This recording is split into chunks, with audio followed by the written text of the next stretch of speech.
Good day, everybody. It's beautiful nights out. Anyhow, so effectively, the video of today will be about Neuralink. Disclaimer. First of all, what I'm about to say is completely, theoretical. No way in hell for the possibility to actually happen unless, the technology is created to do so. The technology is already here, but, it's pretty much just hypothetical or theoretical, whatever you want to call it. Okay? Of thus making the entire thing basically fiction until it becomes real. In summary. So, back to Neuralink. Okay, so if you think about it, the thing is about Neuralink is that, if you were to have it connected to your motor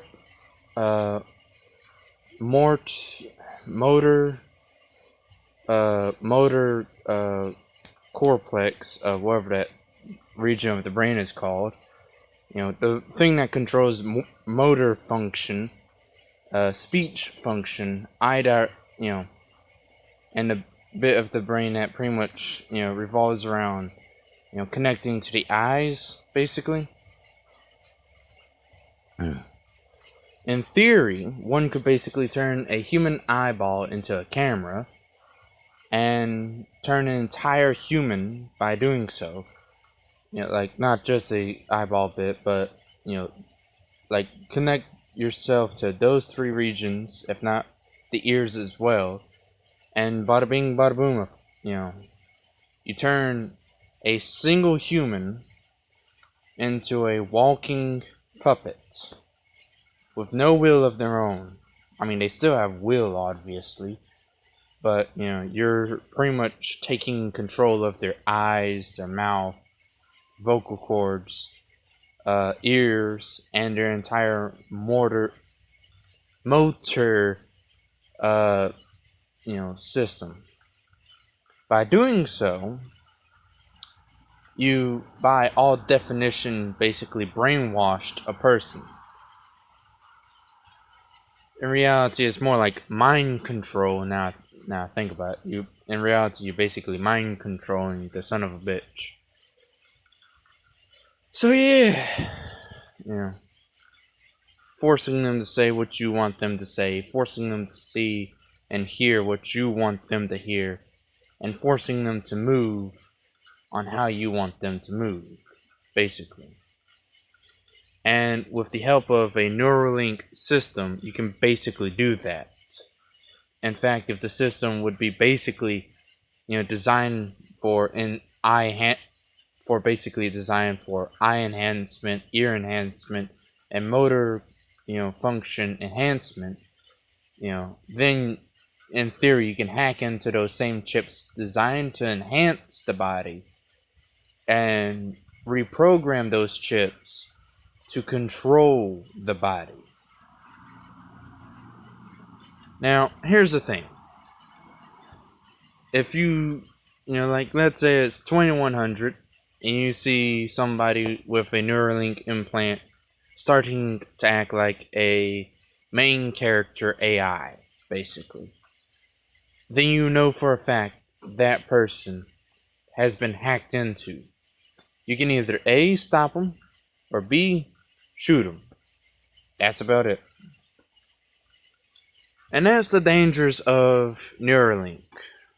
Now, however, if Neuralink was basically designed in a way where you can basically,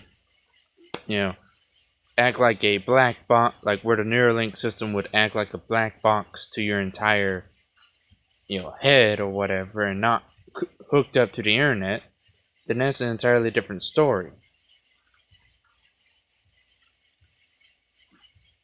And is also feasible. Because once again, you would have to design an entire set of computer chips to take in, eye and ear, information straight through the brain into the computer chips that would then store that information onto a data bank, already plugged into the skull of a human. So, which would be very useful for soldiers, extremely useful for the military, because then, even if they're dead, they're still serving their duty by, by, having, all of that information downloaded onto a little chip in the back of their skull that someone could basically walk back, and if you know where this chip is at, unplug it or hook up a, hard drive to it and be able to download all of the information that they've seen and heard onto a little hard drive and plug it up to a computer. And with this, valuable information can be documented that way and scanned through. So, which one do you want? The military version, or the one where everybody has one, and and all the government has to do is create a program to control everybody like puppets, and make it mandatory for everybody to basically,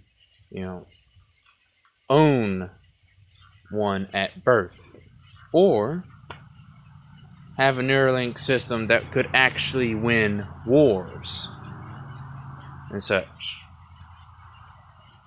It's food for thought.